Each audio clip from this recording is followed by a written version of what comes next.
Back to Top 15 Challenge. I'm Kendra Dixon. We're coming at you live from a gorgeous Merhow trailer parked in the valet section of the Plaza Hotel in Las Vegas. Thank you, Merhow Trailer, ADM Feed, Plaza Hotel, and our other great sponsors.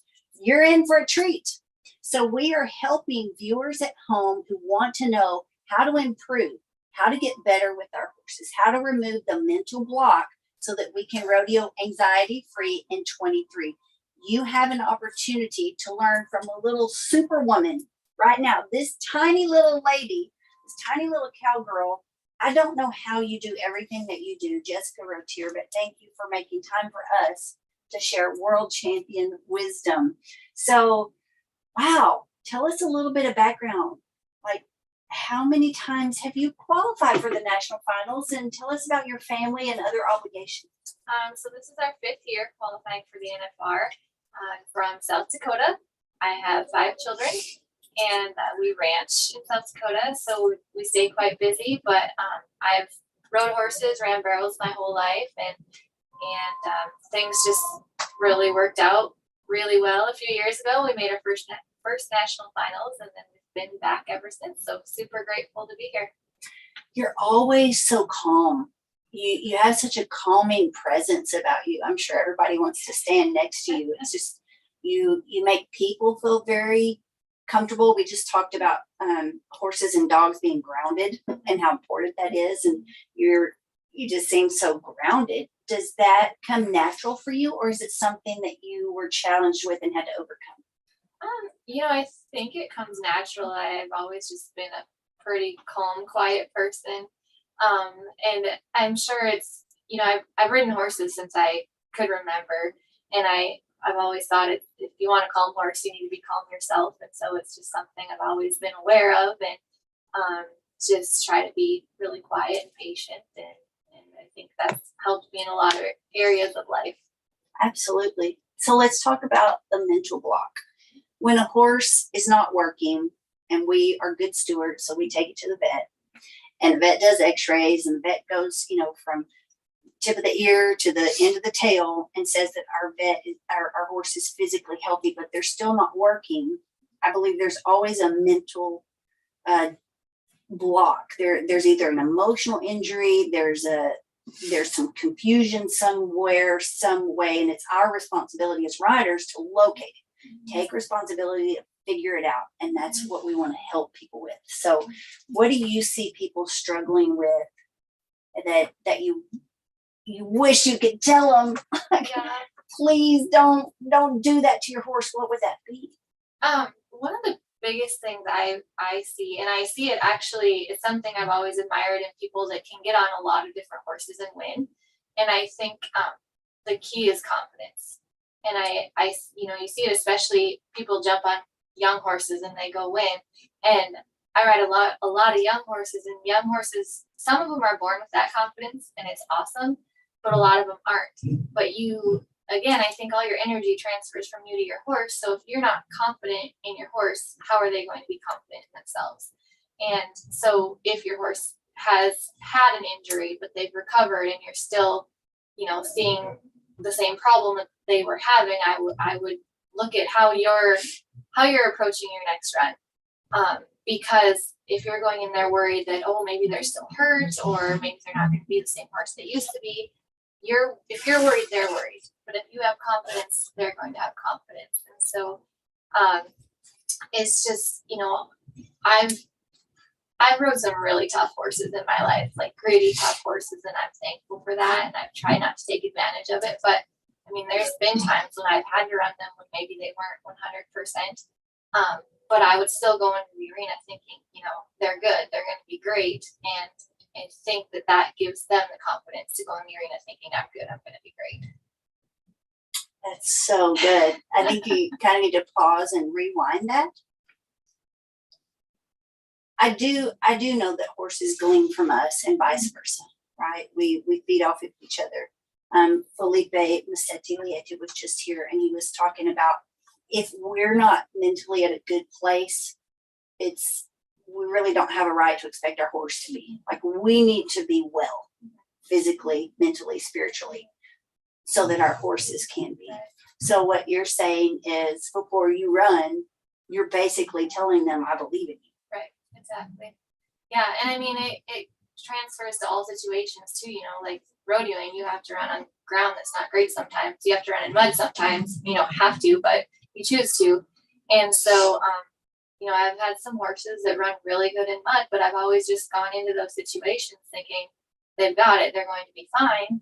And then they just go in there with all the confidence they need and have done well. So I think, rodeoing especially, you have so many different things thrown at you from ground conditions to just all the stuff going on outside the rodeo arena and things that can really distract the horse. And again, you just have to have confidence in them so they can have confidence in themselves.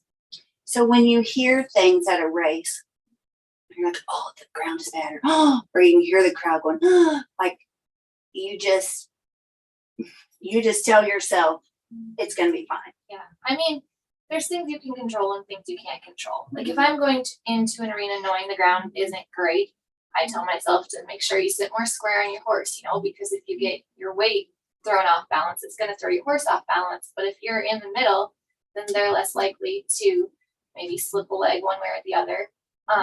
So again, you can control what you can control, but then at the same time, you just have to think, I'll do what I can and it's going to be okay in the end. And do you trust your discernment? So if you do get out there and you're making run and you can just feel it like this is treacherous, what's your decision then? I mean, you have to take every situation for what it is. If I get out there and it feels treacherous, again, I don't ever usually pull up, but again, just maybe don't hustle my horse as much. If the ground is really bad, one thing I always try to do is just sit really still around the turns. Whereas, if it's deep ground, you're hustling them through the turns. But if I know the ground is bad, I'll hustle them between the barrels, but then just try to sit really still and quiet and give them the opportunity to find their feet and take their time. And, because horses are smart too. And if you just kind of leave them alone, usually I think they'll figure it out for themselves. And so, if the ground is bad, I just try to be a little more quiet in my riding and let them take their time and feel it out themselves. This is so good. This is good. Like people want to know just exactly what do we do, because I think we kind of get in a rut. Like, well, it won me that buckle, 6 years ago or 6 months ago. And so we kind of get in that hustle groove. Right. But hustle only takes you so far. Right. At some point, you're going to graduate to a more high-powered horse that may be more sensitive. And maybe you don't have to just smash on the gas so much. So was that a challenging skill to learn when to let off? I had an amazing horse that I pro rodeoed on for 17 years. And I learned so much on her because she could run on any condition. But I learned that if I did push her too hard when the ground was hard, then her turns were wider because she was going so fast she couldn't gather up and turn. And so she's the one that taught me, if the ground is hard, don't push her so hard because she physically can't turn if she's running that hard and the ground is hard. So, it did. I'm just so grateful for that horse because I feel like without her, even though she didn't get me to Nana Far, I just learned so much on her that helped me be a better rider on the horse that did get me here. People out there that are just getting started, give yourself some grace and be patient because you can soak in everything people can tell you, but there's so many things you just have to get a feel for and just learn on your own. Obviously, the more you can soak in, the better. But it just, there's a lot to learn, and it takes time. And sometimes you just have to learn things from experience too. Very well said. Give yourself some grace. Give your horse some grace. Trust the process. We hear that over and over again. Matt Reeves, he's our mentor on Monday nights at Stall High. He says it, trust the process. Trust the process. He's here to help. He can definitely shorten the process for you, save you a lot of time, a lot of money. But it's not a magic wand. There is a process to learning anything, whether it's barrel racing, team roping, steer wrestling, tennis, golf, accounting. Right. There's a reason why it requires education and experience. And all those other sports are a little bit different because in rodeo you throw a horse in the mix, and every horse you get on is going to be a little different from the other. So you may think you have it all figured out, and then you get on a different horse and you have to learn everything all over again because they're might be completely different from the last horse you rode. So And it takes time. yes, It takes time to develop talent in yourself and in your horse. So let's talk about positive visualization.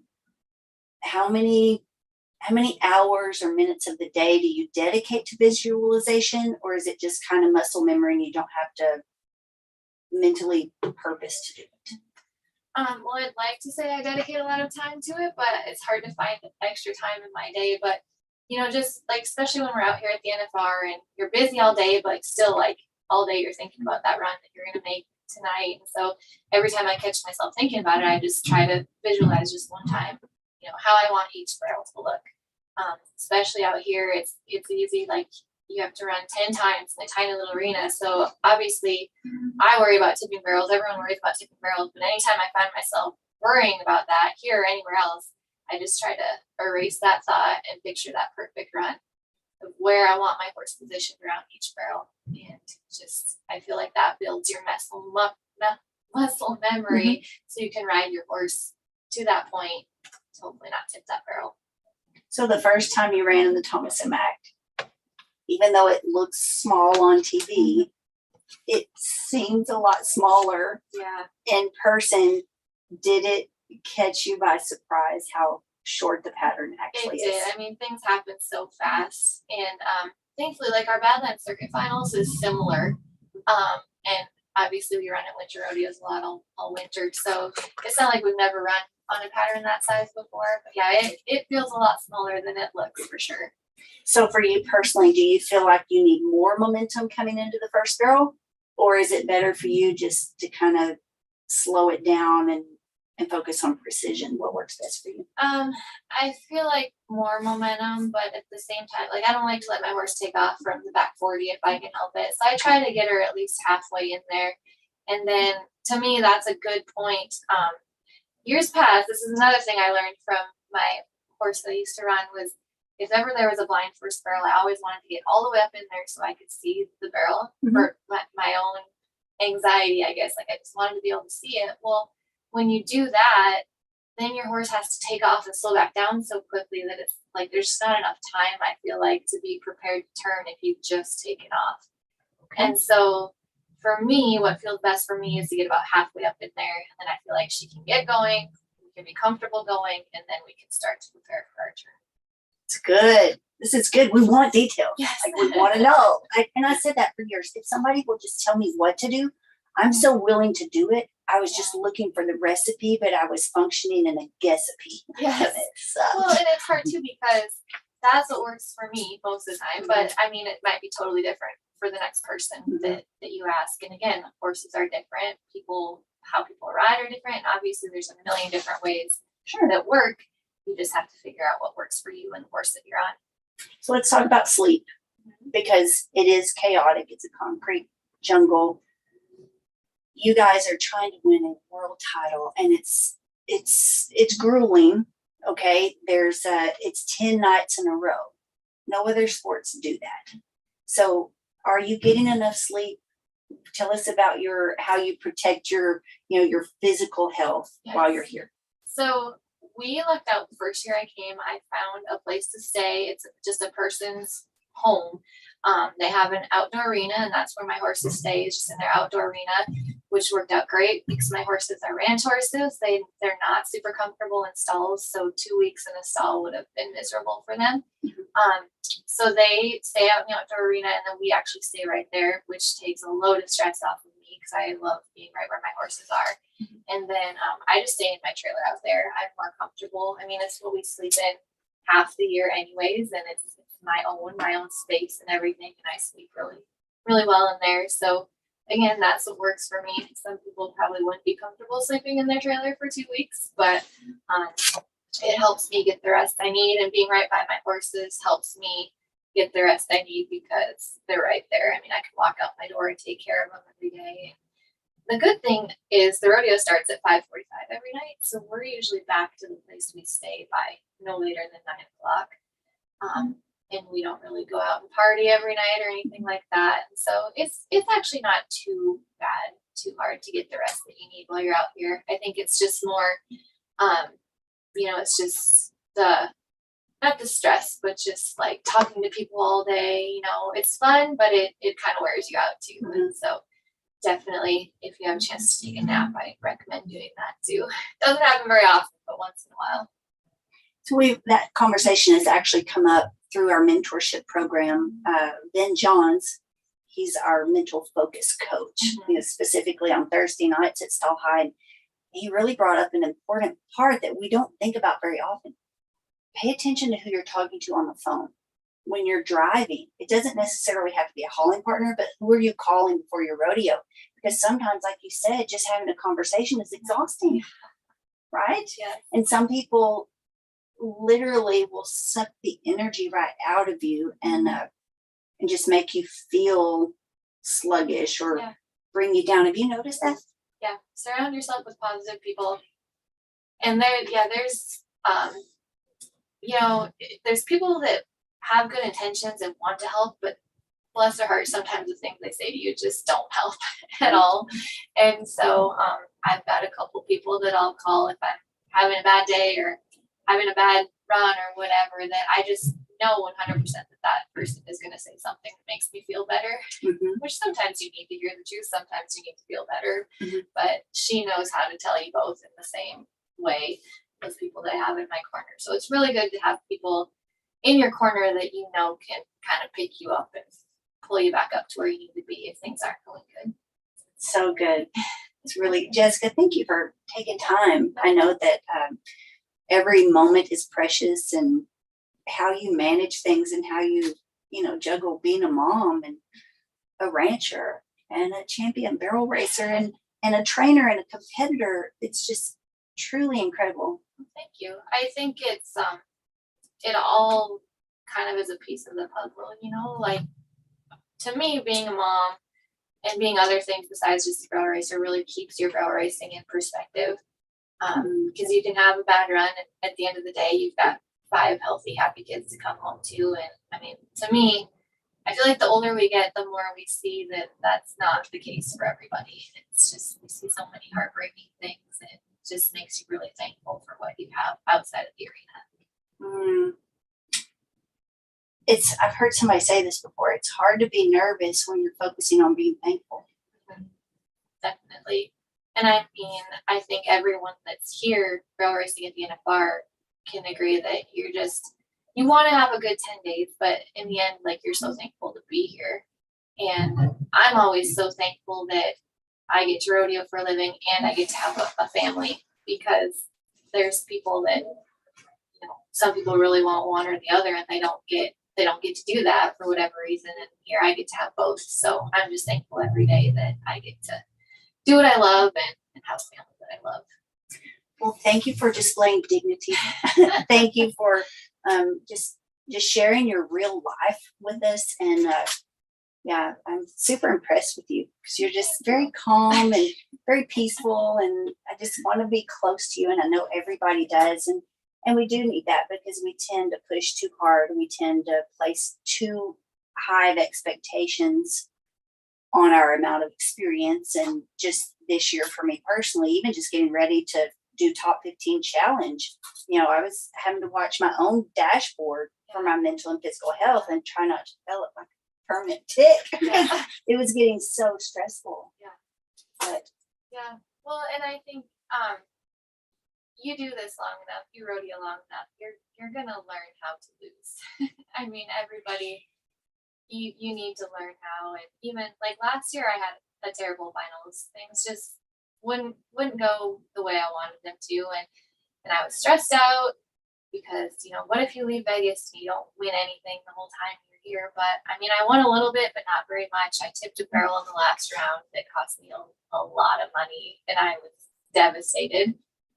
The one side of me was saying, I'm still thankful, life goes on, but I'd be lying if I said that I wasn't super upset at the same time. But then, like, I survived. I'm still here. Life still went on. I mean, it's important, but we made it through. You know what I mean? So, we all want to win. We all get upset when we don't, but life still goes on, and you have to remember that there's a lot of other important things still happening, no matter if you win or lose the barrel race. So, So gracious, so amazing. Jessica Routier, thank you. Thank you for sharing your expertise. Thank you for being part of Top 15 Challenge. If you're not signed in yet, just go to top15challenge.com. It's free. You have a chance to win a saddle sponsored by Tennessee Real Properties. If you don't need a barrel saddle, that's okay. The manufacturer will let you trade it in for a saddle that you do need. And we very much want to know how we can help you. We're here to help you rodeo anxiety free in 2023. So go sign in right now at top15challenge.com. I'm Kendra Dixon with the amazing, incredible, full of integrity, poise, grace, and positivity, Jessica Routier. And we'll see you in the next video, guys. Thanks for being here.